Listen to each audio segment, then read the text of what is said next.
Iceland's prime minister has resigned after his name appeared in the so-called Panama Papers.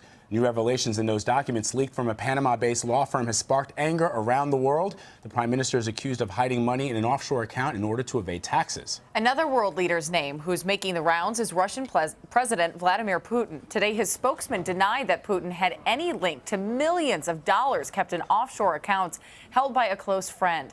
He called the investigation done by an international group of journalists misinterpreted in order to target Putin, saying any link to the Russian president was, quote, the product of imagination. William Mauldin is a reporter for the Wall Street Journal. He joins us now from Washington. Thanks so much, William. We appreciate it. Why is Vladimir Putin's name connected to this leak, even though his name is not found anywhere in the documents? Well, I have to say there's always an interest in Vladimir Putin. I lived in Russia 5.5 years myself, and you know, one of the first assignments I got while in Moscow was an assignment to see what's going on with this bank, Rossiya. It's a bank in Russia based in St. Petersburg that's linked to several of Putin's friends. And guess what? These revelations from these media organizations and investigative journalists tied to this Panamanian law firm have linked Putin's close friends to an array of money around the world, of questionable transfers, etc. Putin isn't directly mentioned, but the allegations made and the suggestions made in some of the stories, which Putin has denied, is that his friends were engaged in essentially skimming money from companies, benefiting illegally from Russian companies via overseas transactions, and that was going on with the understanding, or at least being condoned or overlooked by President Putin himself.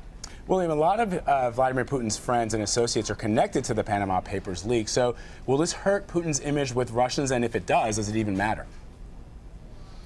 Well, you know, there have been previous reports linking Putin's wealth to these people. The U.S. Treasury has put sanctions on some of these exact figures mentioned in the Panama Papers.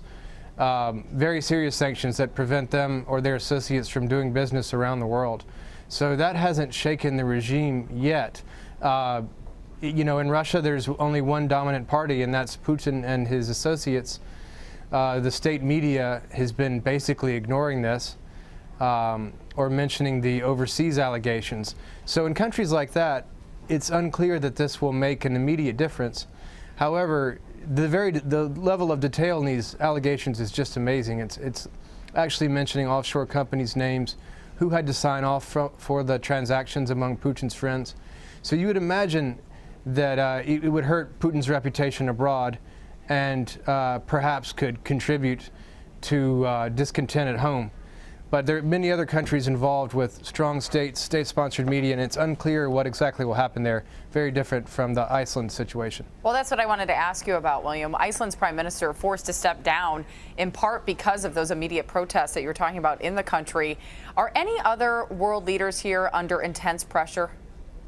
I was talking with a colleague of mine today who thought that China's President Xi Jinping is under a little bit of pressure because even though state media is very strong there, and even though the Communist Party has the reins of power, he has been on an anti-corruption drive for some time.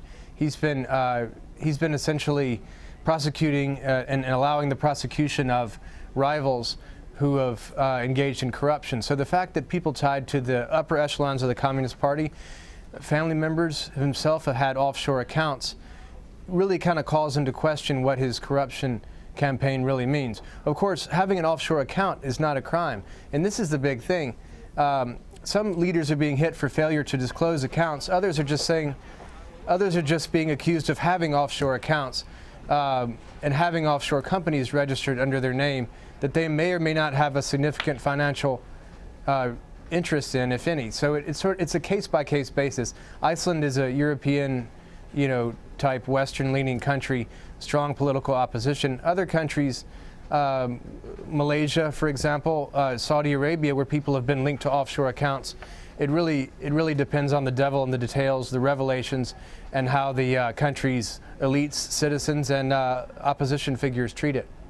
All right, to be continued. William Mauldin of the Wall Street Journal, thanks so much for joining us. Appreciate it. Thank you so much, Vlad. Thanks, Jamie.